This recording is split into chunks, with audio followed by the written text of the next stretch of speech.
할렐루야. 예배의 자리, 기도의 자리에 나온 여러분들, 하나님께서 크신 은혜와 축복을 주실 줄로 믿습니다. 네, 제가 상당교회에서 사역한 지 벌써 11년째가 되었습니다. 2006년 4월에 부임했으니까요. 이제 다음 달 4월이 되면은 꼭 11년이 됩니다. 부목사로서는 참 오래 이제 사역을 한 것 같아요. 그래서 가끔 이제 권사님들 만나시면 처음 왔을 땐 너무 뽀얗고 예뻤는데 그 뒷말은 안 하세요. 어떻게 됐다는 건지는 얘기는 안 하시지만 그렇습니다. 제가 사역 초반에 대학 청년부를 맡은 적이 있습니다. 몇 년 하지는 못했지만 정말 재미있게 우리 청년들하고 또 말씀과 기도로 함께 사역을 나누는데요. 그 친구들이 이제는 결혼을 해서 아이 둘을 안고 저를 찾아와서 인사를 해요. 그래서 목사님, 우리 같이 늙어가는 거예요 하고 웃으면서 얘기를 하기도 합니다. 또 이제 취직하고 졸업하고 서울이나 다른 지역에서 생활을 하다가 이제 청주로 오게 된 청년들을 가끔 만나게 되는데요. 그러면 그 친구들이 저를 보면서 깜짝 놀랍니다. 목사님 아직도 여기 계시네요. 이렇게 인사를 하는 친구도 있고, 또 어떤 친구는 저에 대해서 좀 관심이 있었는지 무슨 소식을 들었나 봅니다. 그래서 목사님 소식 들었어요. 그렇게 얘기를 해요. 무슨 소식 했더니 목사님 계속 청주에 있게 되셨다면서요. 화이팅! 이렇게 이야기를 합니다. 그럴 때 저는 좀 헷갈리죠. 계속 있으라는 건지 빨리 나가라는 건지 뭐 반갑다는 건지 헷갈릴 때가 있습니다. 아무튼 11년 전에 처음 청주에 딱 왔을 때 우리 상당교회의 첫인상이 어땠는가 깜짝 놀랐습니다. 첫 번째는 주차장이 이렇게 넓은 교회가 있을까, 거기에 압도당해서 놀랐고요. 또 하나는 이제 샬롬홀에 본당에 들어왔는데 성전이 너무 크고 아름다운 거예요. 그래서 두 번 놀라게 됐습니다. 제가 처음 우리 상당교회를 본 첫인상은 교회가 마치 이렇게 크게 지어진 방주처럼, 노아의 방주가 아닌가 이렇게 생각을 했는데, 오늘 목사님께 설명을 들으니까 이 성령 하나님을 상징하는 비둘기 모양으로 우리 교회가 이제 설계가 되었다라고 이렇게 이야기를 하시더라고요. 옆에도 보시면 이제 비둘기가 이렇게 있죠. 성령 하나님을 상징하는 그런 모습으로 설계가 되었다라는 말씀을 하셨습니다. 사랑하는 여러분, 우리 교회의 주인은 바로 성령 하나님이신 줄로 믿습니다. 근데 요즘 이렇게 한국 교회를 보다 보면 성령 하나님이 너무 소외된 것 같아서 참 안타까울 때가 있는 것 같아요. 사람이 주인이 되고 또 인본주의가 교회를 지배하게 될 때 교회는 타락하게 되고요. 교회는 평범한 유람선이 되는 것 같아요. 그래서 즐기고 서로 교제하고 서로가 만족하는 그런 파티의 장소가 될 수밖에 없다는 것이죠. 그러나 성령 하나님께서 주인 되시는 교회는 사랑의 유람선이 아니라 바로 항공모함이 되어야 합니다. 사교를 위한 파티 장소가 아니라 치열한 영적 전쟁을 감당하는 거룩한 훈련 장소가 바로 교회가 되어야 한다는 말입니다. 여러분, 항공모함 한번 보셨습니까?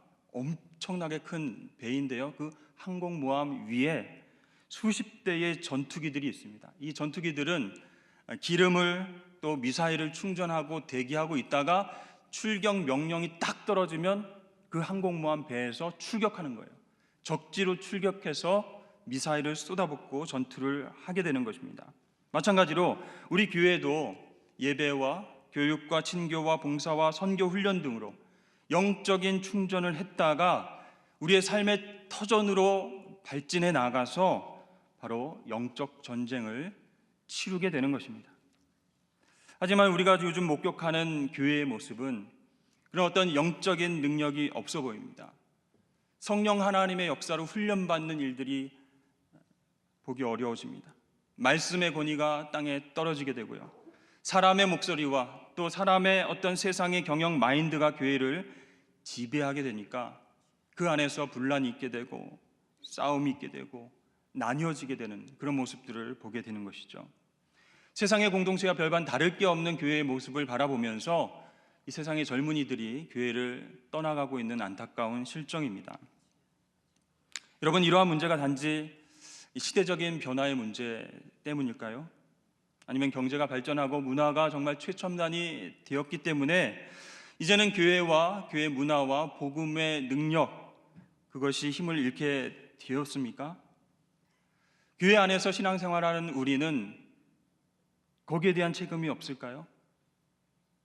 진짜 교회의 주인이신 성령 하나님을 우리가 그동안 무시하고 외적인 성공과 성장을 위해서 세상적인 방법으로 교회에서 모이고 즐기고 우리끼리만 안전하다고 이야기만 하지 않았을까요? 안타깝지만 우리 한국교회가 정말 고민하고 돌아봐야 할 문제라고 생각합니다. 오늘 본문은 아니지만 사도행전 16장 8절 말씀에 보면 성령 하나님께서 이 아시아에서 사도 바울에게 말씀을 전하지 못하게 딱 막고 계신 것을 보게 됩니다. 6절 말씀을 보면요, 성령이 아시아에서 말씀을 전하지 못하게 하시거늘 그들이 브루기아와 갈라디아 땅으로 다녀가 비두니아로 가고자 했으되 예수의 영이 허락지 아니하시는지라. 성령 하나님이 말씀을 전하지 못하게 하시고 예수의 영, 성령 하나님이 허락하지 않았다라고 이야기를 합니다. 막으셨다는 거예요. 그 대신 마케도니아로 건너가서 유럽 지역에 복음을 증거하는 일을 우선적으로 하게 하셨습니다. 이런 말씀을 읽으면요, 바로 선교와 복음 사역의 주도권은 성령 하나님이 가지고 계시다는 것을 우리가 알게 되는 것이죠. 우리의 가정과 교회 사역도 마찬가지입니다. 우리의 뜻과 우리의 계획을 하나님 앞에서 구하면 안 되는 것이에요. 성령 하나님께서 우리의 가정과 우리 교회 사역의 문을 열어주실 때에 비로소 우리는 하나님의 일들을 감당하게 될 줄로 믿습니다. 그렇게 막으시고 그 길로 가지 말라고 하시면 어떻게 해야 할까요? 그때 우리가 해야 할 일은 인내하면서 기도로 준비하는 것입니다. 오늘 사도행전 다 읽지는 않았지만 17장과 18장을 지나고 19장에 와서 비로소 하나님께서 이제 소아시아 지역에 본격적으로 복음의 사역을 할 수 있도록 활짝 문을 여시는 것을 보게 됩니다. 16장에서 유럽 마케도니아에 먼저 복음을 증거하라고 하셨고 그 다음에 17, 18장을 지나고 19장에 와서야 소아시아 지역에 복음의 문을 열어주십니다. 오늘 본문에 나오는 에베소 교회는요, 역사적으로 위대한 교회 부흥의 모습을 우리에게 보여주고 있습니다. 또 사도 바울이 사역과 신학이 정말 절정에 달했을 때에 사역했던 장소였기 때문에 우리는 서신서 중에서 에베소서를 보면요, 바로 교회가 무엇인가라는 것에 대해서, 교회론에 대해서 우리가 잘 알 수 있게 됩니다. 사실 에베소 교회는요, 초대교회로서 그렇게 세련된 신앙생활을 했던 그런 교회는 아니었습니다. 오히려 치열한 영적 전쟁의 모습을 우리에게 보여주고 있어요. 예수 그리스도의 이름으로 귀신을 축출하고요, 또 악한 영과 대적하고 병자들이 질병과 아픔과 고통에서 회복되는 정말로 그 복음의 날 것 그대로의 모습, 그대로의 능력을 보여주는 성령 충만한 교회의 모습을 우리에게 보여주고 있습니다. 그렇기 때문에 오늘 이 시간 이 본문을 통해서, 오늘 말씀을 통해서 현재 익숙해지고 게을러진 우리 신앙의 모습이 우리 안에 있다면 오늘 말씀을 통해서 다시금 에베소 교회의 그런 모습을 모델로 삼아 정말 성령 하나님과 더불어서 새로운 역사를 만들어가는 저와 여러분 되시기를 주의 이름으로 축복합니다. 먼저 오늘날 우리 교회들과 초대교회 사이에 차이점이 있다면 무엇이 있을까요? 여러 가지가 있을 수 있겠지만 교회 회원권의 취득 방법이 많이 다르다라는 것을 알게 됩니다. 오늘날 우리 교회는 어떻게 됩니까? 교회에 등록만 하면 그 교회의 회원이 될 수가 있죠. 그런데 초대교회와 청교도 시대에는 달랐습니다. 그 사람이 정말 회심했는가? 그것이 바로 교회 공동체의 회원이 될 수 있는 그런 기준이 되었습니다. 바로 회심의 여부입니다. 이 회심, 컨버전이라고 하는 말은 이 회개와 믿음으로 하나님을 향해서 마음을 돌이켰다라는 뜻을 가지고 있는 단어입니다. 그런데 오늘날 누구든지 쉽게 회심 여부와는 상관없이 교인이 되는 그 시스템 안에서 우리가 신앙생활을 한다면 어떤 위험성이 있게 될까요? 바로 명목상 교인을 양산할 수밖에 없는 시스템이 될 수밖에 없습니다. 결과적으로 그렇게 된다면, 이름뿐인 그리스도인을 양산하게 된다면 교회 공동체의 어떤 순수성과 어떤 자부성, 그런 것들도 훼손이 되는 그런 단점이 있게 되는 것이죠.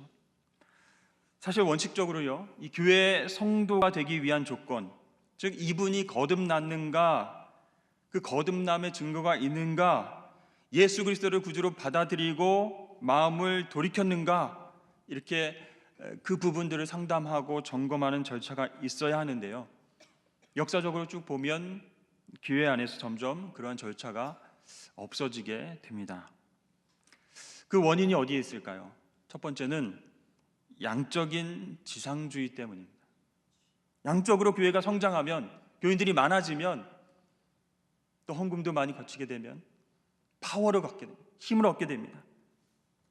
성공한 교회, 힘 있는 교회가 되어서 막강한 영향력을 미칠 수 있는 어떤 그런 부분들 때문에 사실 누구나 어서 오십시오, 누구나 웰컴, 이렇게 하게 되었습니다. 그 사람이 진정 신앙의 고백이 있는지, 예수 그리스도를 구주로 고백했는지 따지지 않게 되었다는 것입니다.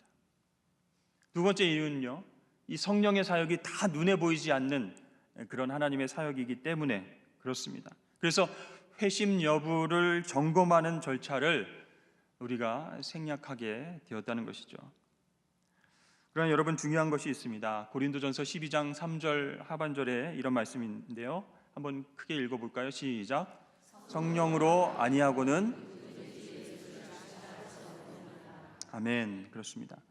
성령을 통해서 예수를 구주로 고백하고 받아들였는지가 제일 중요한 요소라고 하는 것입니다.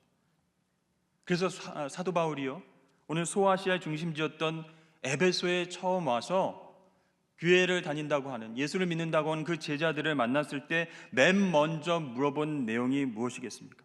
19장 1절에 보면 에베소에 와서 어떤 제자들을 만나 이르되 너희가 믿을 때에 성령을 받았느냐, 이렇게 물어봤습니다. 그때 에베소에 있는 제자들은 성령이 무엇인지 잘 모른다, 이렇게 대답을 했죠. 이 사람들은요, 한마디로 말해서 이 성령님이 누구신지 몰랐고 성령의 능력에 대해서도 닫혀있는 그런 사람들이었습니다. 과연 이것이 여러분 가능한 일일까요? 예수님도 알고 제자라고 불리는 사람들인데 성령에 대해서 알지 못한다, 이게 가능한 일일까? 오늘 본문은 아닌데요, 그 앞장에 보면 18장 24절에 보면 아볼로라고 하는 사람이 나옵니다. 이 사람은 알렉산드리아 출신의 유대인이라고 나오는데요, 언변이 좋고 또 성경에 능통한 자다라고 소개를 하고 있어요. 일찍 주의 도를 배워서 열심히 주에 관한 것을 자세히 말하고 가르쳤지만 요한의 세례만 아는 자라, 이렇게 소개를 하고 있습니다. 다시 말해서 예수님에 관한 지식은 있지만 예수님을 아는 지식이 없는 거예요. 하나님을 체험하지 못한 거예요. 성령님을 체험하지 못한 거예요. 우리 사도행전 18장 25절을 다 함께 읽어보도록 하겠습니다. 시작. 그가 일찍이 주의 도를 배워 열심히 예수에 관한 것을 자세히 말하며 가르치나 요한의 세례만 알 따름이라. 이 아볼로나 바울이 질문했던 에베소에서 만난 그 12명의 제자들, 이 사람들은요, 세례 요한을 통해서 예수님에 관해서는 들었습니다. 그 소식을 들었어요. 그리고 물 세례도 받았습니다. 그런데 성령을 잘 모른다고 합니다. 성령을 모르는 사람이 예수를 믿는다, 성경을 가르친다, 여러분 이거 이상하지 않습니까? 그런데요, 오늘날 우리 안에도 제2의 아볼로, 제2의 에베소 12제자들이 있을 수 있습니다. 성령을 받았는가에 대한 확신이 없는 사람입니다. 스스로 머뭇머뭇거리는 사람이죠. 그럼에도 불구하고 교회 학교에서 교사로 봉사하고 성가대로 구역장으로 섬길 수가 있습니다. 이런 모습을 보면요, 교회는 어떤 영적 지도자가 훈련하고 영향력을 주는가가 참 중요하다라는 생각을 하게 됩니다. 만약에 성령님의 역사에 대해서 닫혀있는 지도자에게 훈련을 받은 교회는요, 영적으로는 성장할 수가 없습니다. 그래서 사도 바울은 에베소에 처음 도착하자마자 영적인 통찰력을 가지고 그 에베소에 있는 제자들에게 제일 먼저 물어본 것입니다. 너희가 믿을 때에 성령을 받았는가? 즉 너희들이 제자라고 하면서 주의 일들을 하고 있는데 성령 하나님이 너희 사역의 주도권을 가지고 있는가? 아니면 너희가 가진 지식을 가지고, 예수에 관한 지식을 가지고, 성경 지식을 가지고 교회 사역을 하고 있는가? 라고 물어본 것입니다. 요한의 세례를 받았지만 그들은 믿음의 대상인 예수 그리스도를 알지 못했기, 성령에 대해서 모른다, 이렇게 이야기를 했죠. 그때 사도 바울은요 4절에서 예수님을 소개하고 있습니다. 좀 이상하죠? 성령에 대해서 못 들어봤다, 성령님이 누군지 모르겠다라고 하면 성령님에 대해서 쭉 성령론에 대해서 가르쳐주고 이야기를 해야 될 텐데 사도 바울은 예수님에 관해서 이야기를 합니다. 복음을 제시하고 있다는 거예요. 예수 그리스도가 누구신지, 그분이 하신 일이 무엇인지에 대해서 증거하고 그들에게 가르쳐주고 있습니다. 왜 그랬을까요? 바로 예수님에 대해서 이야기하면 성령님에 대해서 이야기한 것이 되기 때문입니다. 요한복음 15장 26절에 진리의 성령이 오실 때에 그가 나를 증거하실 것이요 라고 말씀하고 있습니다. 그렇습니다. 우리가 사람들에게요 복음을 제시할 때, 즉 예수 그리스도를 제시할 때에 그분만을 바로 제시하고 바로 믿게만 한다면 성령에 관해서 그렇게 아주 자세하게 이야기할 필요가 없는 거예요. 그렇게 바로 믿게만 한다면, 예수 그리스도를 구주로 바로 고백하기만 한다면, 복음이 바로 전달되기만 한다면 바로 그들은 주님의 사명을 감당하고 성령님의 역사를 체험하게 될 줄로 믿습니다. 저도 여러분들에게 한번 묻겠습니다. 여러분 믿으실 때에 성령을 받으셨습니까? 아멘. 그렇다면 여러분 각 성역과 팀과 교회 학교와 성가대에서 봉사하실 때에, 또 모든 공동체 속에서 주의 일을 하실 때에 성령님의 주도권 아래에서 행하실 수 있기를 주의 이름으로 축복합니다. 그것이 우리 교회 사역에 있어서 가장 중요하고 핵심적인 요소이기 때문입니다. 성령님이 빠지면 아무것도 아니에요. 성령님이 소외되면 우리의 욕심이, 우리의 지혜와 우리의 지식이 하나님의 일을 한다고 나서기 때문에 교만하게 되어지고 넘어지게 되어지고 시험에 빠지게 된다는 것입니다. 그래서 바울은요 에베소 제자들에게 주 예수 그리스도의 이름으로 세례를 주고 있습니다. 예수님을 바로 증거하고 주의 이름으로 세례를 주게 됩니다. 그리고 바울이 그들에게 안수할 때에 성령이 임하심으로 그들이 방언을 하고 예언을 하게 되는 것이죠. 여러분 최근에 산에 가시거나 절에 가신 일은 없으시죠? 하여튼 그쪽 근처에 가시면 무당을 혹시 만나보신 적 있으십니까? 저는 초등학교 때 저희 이제 큰 고모님 댁이 시골이라서 충남 천안 쪽이라서 굉장히 깊숙한 산골에 있어요. 근데 그곳 마을에서 이렇게 무당을 불러다가 구슬한 것을 제가 본 적이 있습니다. 이 무당을 보면요 굉장히 섬찟하게 생겼어요. 화장을 그렇게 한 건지 아니면 원래 그렇게 생긴 건지 모르겠지만 바라보는 그 모습 안에서도 좀 섬뜩한 게 있어요. 그런데 맨발로 작두 위에 올라가서 막 춤을 추는 것을 보고 사람들이 그 모습을 보고 막 절을 하고 이렇게 신령하다 신령하다 이렇게 하는 겁니다. 근데 우리나라 무당들이 굉장히 많은데요, 몇십만 명이 된다고 하는데 지금은 얼마나 이렇게 줄었는지 늘었는지는 잘 모르겠습니다. 근데 그 무당들 중에 습득 무당과 강신 무당이 있다고 합니다. 그러니까 어깨 너머로 굿하는 것을 보고 배워서 무당 일을 근근히 해가는 사람들을 습득 무당이라고 하고요. 근데 정말 귀신에 쓰여가지고 그 접신을 해가지고 그 귀신이 하라는 대로 막 하는 무당 일을 하는 그런 무당을 강신 무당이다 이렇게 이야기를 합니다. 근데 습득 무당은 우리나라의 한 90%가 넘고요, 이 강신 무당은 10%밖에 되지 않는다고 합니다. 영험하죠. 아주 귀한 존재라고 할 수 있습니다. 근데 이 진짜 무당은, 강신 무당은 새끼 돼지를 막 줄로 묶어가지고 입에다 이렇게 물고 무게가 있을 거 아닙니까? 그런 상태에서도 이 아주 날선 거기에 작두에서 올라가서 춤을 춘다고 하죠. 새끼 돼지를 물고 추는 건 못 봤지만 저는 진짜로 맨발로 이렇게 무당이 작두에서 춤을 추는 것을 봤어요. 막 구슬하다가 구슬 의뢰한 사람의 막 과거를 알아맞히고요. 그 다음에 미래를 예언하고 귀신같이 막 알아낸다고 하죠. 여러분, 무당을 찾아가도 제대로 된 무당을 찾아가시길 바랍니다. 그렇다고 진짜 무당을 찾아가라는 얘기는 아니고요. 무당 중에도 그런 무당들이 있다는 것. 이런 좋은 예는 아니지만 귀신을 섬기는 그 무당들도 기적과 같은 일을 경험하는데, 하물며 우리 그리스도인들이 하나님의 영, 성령을 알지 못하고 신앙생활을 해가는 데에 그 신앙생활을 흉내만 내는 습득교인이 돼서 되겠습니까?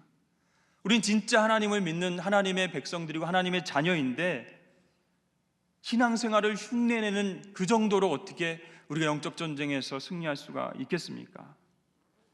사랑하는 여러분, 우리 상당교회와 우리 상당교회 교인들은 성령 하나님의 강권적인 역사하심에 순종하셔서 놀라운 하나님의 역사를 매일매일 경험하실 수 있기를 주의 이름을 축원합니다. 이제 강력한 성령 사역으로 출발한 이 사도 바울은요, 8절 말씀에 보면 3개월 동안 회당에서 하나님 나라를 가르치게 됩니다. 하나님 나라가 무엇인지, 하나님 나라가 임했는데 그 하나님 나라는 어떤 곳인지. 회당은요, 이 유대인들이 주로 모이는 장소입니다. 그러나 그곳에서 복음을 비방하고 또 말씀을 받아들이지 않는 사람도 생기게 되었어요. 그럼에도 불구하고 사도 바울은 실망하지 않고 그 가운데서 하나님 말씀에 순종하고 잘 가르침에 따라오는 사람들을 모아서 두란노 서원에서 2년 동안 쉬지 않고 제자 훈련을 하게 됩니다.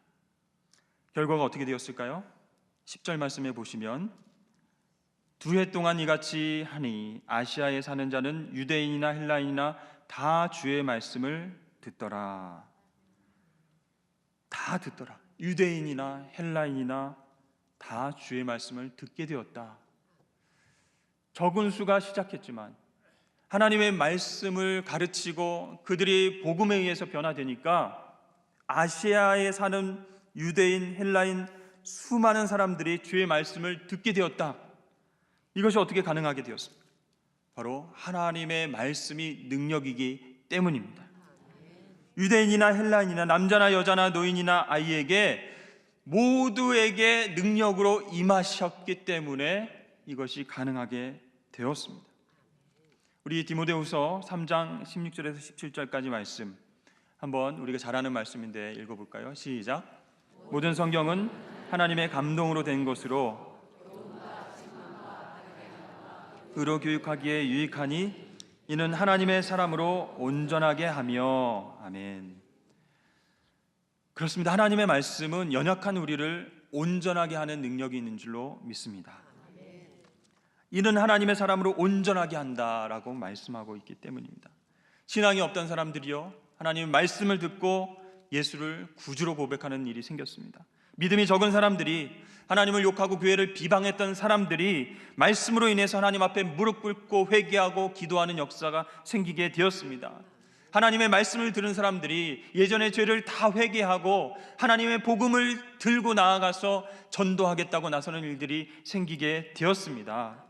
오직 하나님의 말씀만이 우리를 온전한 하나님의 사람이 되도록 다듬어 가시는 줄로 믿습니다.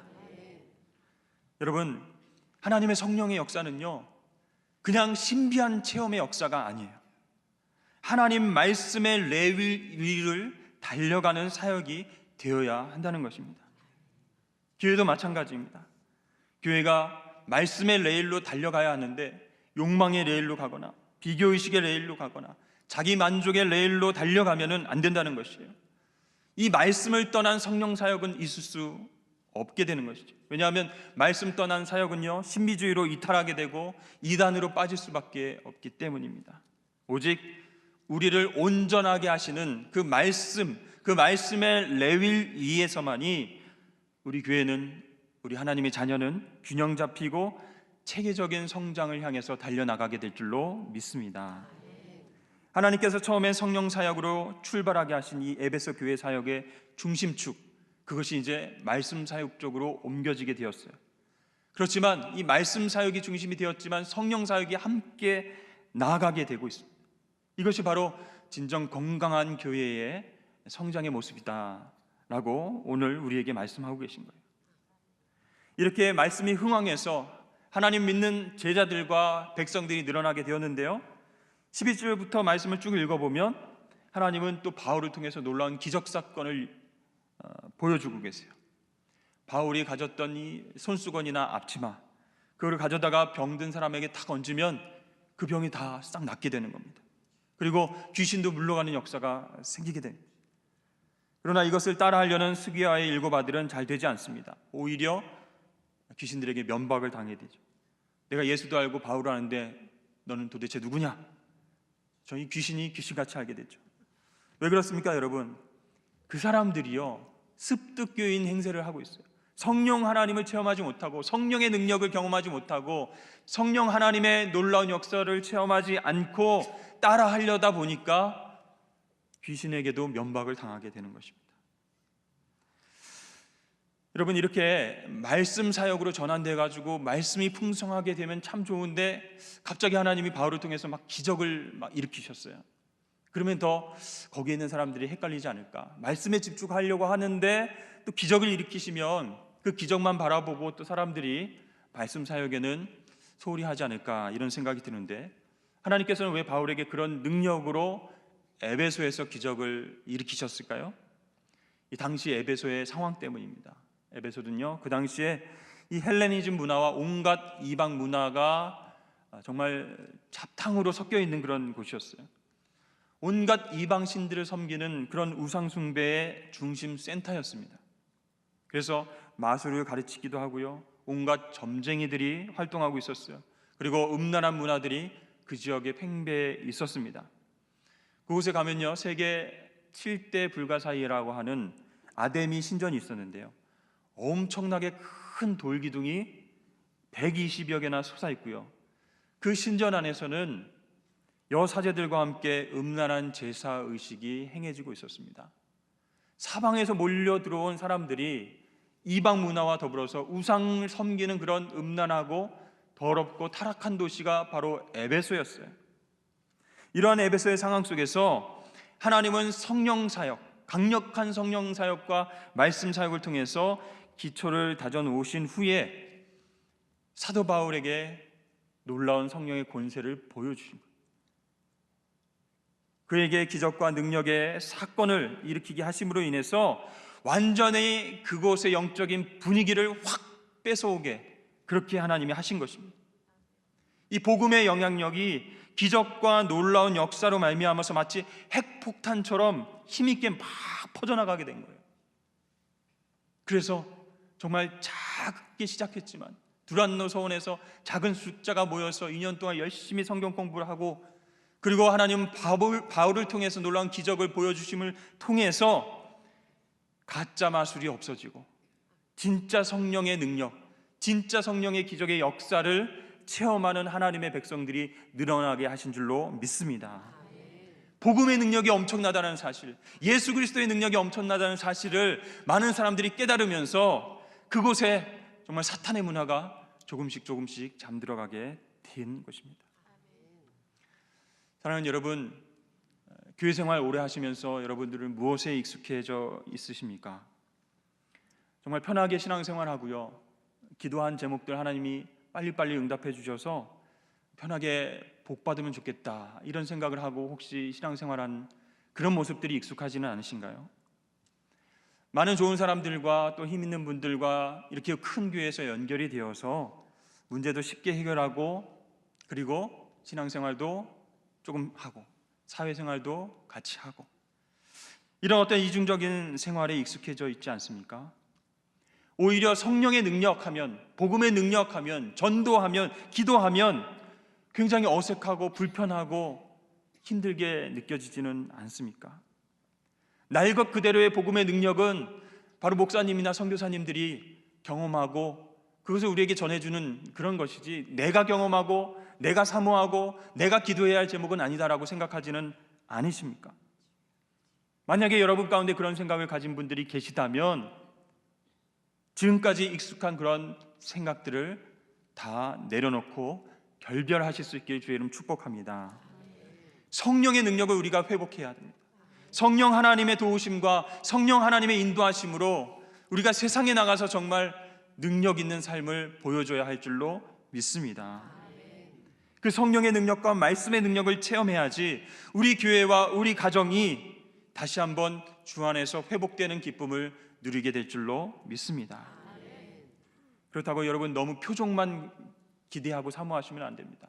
내가 열심히 말씀을 읽고 묵상하고 또 기도하니까 하나님 기적적으로 모든 것을 다 회복시켜 주십시오 라고 기적과 표적만을 사모해서는 안 됩니다.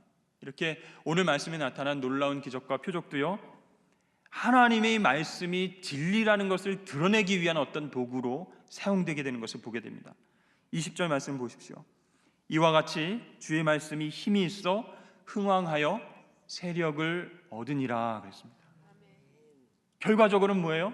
주님의 말씀이 힘이 있어서 흥왕하여서 세력을 얻게 되었다는 거예요. 그 기적과 능력과 신비한 그 놀라운 것들을 바라보면서 하나님의 말씀이 진짜구나, 하나님이 정말 살아계신 분이구나, 성령 하나님께서 거짓된 것들을 몰아내게 하시고 귀신과 더러운 것들을 쫓아내는 능력의 영이시구나 라는 것을 오히려 확증하게 됐다라고 말씀하는 거죠. 그렇습니다. 사도 바울의 기적을 통해서 성령 하나님의 모든 역사가 또 하나님의 말씀이 진리라는 것을 드러내주게 되었습니다. 그럴 때에 진정한 회복과 진정한 부흥의 역사가 시작되게 되는 것입니다. 사람의 힘으로는 할 수 없습니다. 사람의 지식으로, 성경적 지식으로, 예수를 아는 지식으로는 교회가 부흥하고 성장할 수 없습니다. 우리 가정이 변화될 수 없습니다. 바로 성령 하나님의 역사가 우리의 삶 가운데서 말씀과 더불어서 역사할 때, 그 능력을 우리가 직접 체험할 때 그런 기적이 일상이 되는 사건이 우리에게도 일어나게 될 줄로 믿습니다. 오늘 말씀을 통해서 우리도 예전에 해왔던 대로가 아니라, 다른 교회가 이렇게 해왔기 때문이 아니라 성령 하나님께서 이렇게 하라고 하시니까 그 인도하심에 순종하여서 새로운 역사를 만들어 나가시는 저와 여러분 되시길 주의 이름으로 축복합니다. 특별히 우리가 기도의 자리를 지켜야 되겠습니다. 말씀의 자리를 지켜야 되겠습니다. 누가 뭐라고 하든 하나님의 말씀대로 순종하며 살겠습니다. 세상이 어떻게 변화가고 세상이 어떤 유행을 쫓아가더라도 나는 하나님의 말씀의 기준 위에 서겠습니다라고 결단하고 엎드릴 때 하나님은 그 사람을 통해서 성령의 놀라운 역사를 일으키시고, 그 사람을 통해서 청주가 변하게 하시며, 그 사람을 통해서 상당교회의 교회 학교와 성가대와 모든 공동체가 변화되도록 역사하실 줄로 믿습니다. 그러한 성령 하나님을 기대하면서 또 에베소의 변화가 있었던 그 놀라운 역사가 우리 청주 땅에도, 우리 상당교회도 있게 될 것을 소망하면서 다 함께 기도함으로 나가시는 저와 여러분 되시길 주의 이름으로 축복합니다. 우리 다 함께 찬양하며 나아가도록 하겠습니다. 성령님을 사모하면서 찬양했으면 좋겠습니다. 성령 하나님께서 오시면 주님을 증거하겠다라고 말씀하셨습니다. 우리가 성령 하나님에 대해서 조직신학적으로 설명하지 못해도 예수 그리스도를 바르게 증거하기만 하면, 그분을 믿게만 한다면 그때 성령께서 역사하시고 우리 가운데 임하셔서 놀라운 일들을 행하게 하실 줄로 믿습니다.